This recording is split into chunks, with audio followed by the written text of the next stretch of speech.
Елеместің анарынан сәлем, баршаңызға менің арнама қош келдіңіздер. Бүгін мен сіздерге өте дәмді, пайдалы бауырдан жасалатын пирог немесе торт деп айтсақ та болады рецептін бөлісетін боламын. Алдымен менің арнама тіркеліп, менімен бірге видеоның соңына дейін болыңыздар. Мен шамамен 400-500 граммдай бауырды алдым.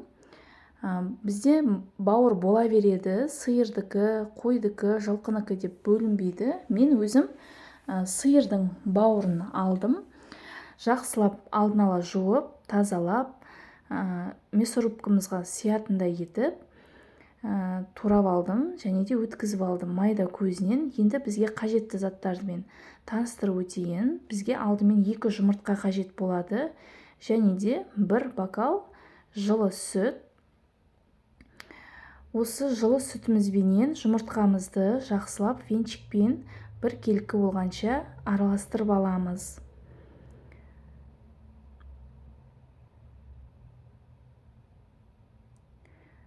Енді бізде шамамен 50 грамм мен 100 граммның аралығында ұн қажет болады. Егер сіздің сұйықтығыңыз егерде қатты сұйық болса, ұннан қосып жіберсеңіздер болады, немесе қатты қою болса, сүттен тағы да қосып жіберсеңіздер болады. Ендігі кезекте мен 1 қасық тұз және де шамамен жарты қасық немесе 1 қасықтай қара бұрышты салдым. Өзіңіздер дәм тұзына қарай қарап көрсеңіздер болады. Ең соңында 3 ас қасықтай сұйық май, яғни семечко май дейміз ғой, соны ішіне салып жібердім. Жақсылап араластырып, қызып тұрған табамызға мен сұйық майды бірінші пісіргенде сұйық май жағып жібердім.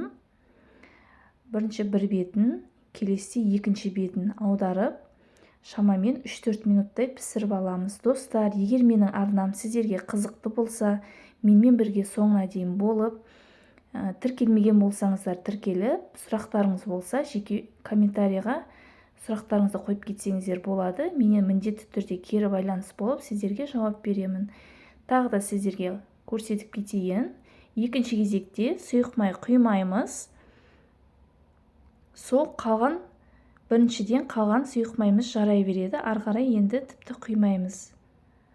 Бұл кәдімгі біздің сүтке, жұмыртқаға пісетін блинчиктеріміз бар ғой, дәл солай сияқты пісіріп аламыз. Міне ешқандай да жабыспайды.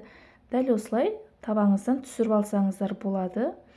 Ендігі кезекте қызып тұрған майымызға начинкасын дайындайтын боламыз. Алдымен бір жуаны осылай майдалап турап, жұмсарғанша қуырып аламыз. Үстіне 1 немесе 2 сәбізімізді ірі теркамыздан өткізіп, тұз бұрышымызды қосып, жақсылап араластырып, бұқтырып, жұмсарғанша пісіріп аламыз. Енді біздің осындай блинчиктерімізді, бауырдан жасалған блинчиктерімізді, яғни бәрі бірдей формада болу үшін мен осындай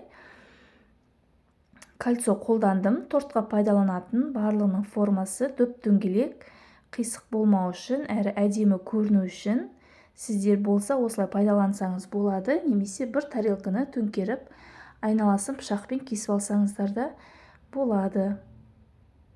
Міне, менде шамамен 6-7 блинчик шықты осылай. Міне начинкамыз пісіп, дайын болып қалды.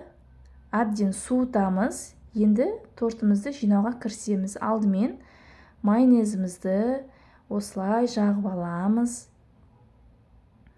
Кейін начинкамызды бетіне слой дейміз ғой, яғни слой қылып жағып шығамыз.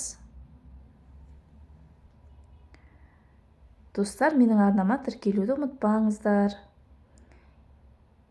Енді барлығын осылайша жинаймыз. Алдымен бірінші майонезімізді жағамыз, кейін үстіне начинкамызды жағамыз. Ортасына көп жинамаңыздар, себебі орта жағы қатты көтеріліп кетеді. Жан жағына жинап бірдей қылып жайсаңыздар болады. Енді мен соңғысын жинаймын, және де менде осындай кольцо болған, әдемілік, әсемдік үшін жан-жағын, айналасын, шет-шетін осылай ас көкпен әдеміледім. Ол өз қалауыңызша, міндетті емес, әркім өзінің фантазиясына орай әсемдесе болады. Алып тастаймыз және де жан-жағын жақсылап сүртіп тазалап қоямыз.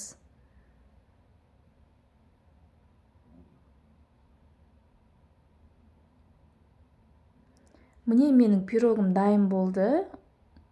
Егер сіздерге ұнаса, міндетті түрде жасап көріңіздер. Қазір арасын кесіп сіздерге көрсетейін. Қыздар өте дәмді, міндетті түрде жасап көріңіздер.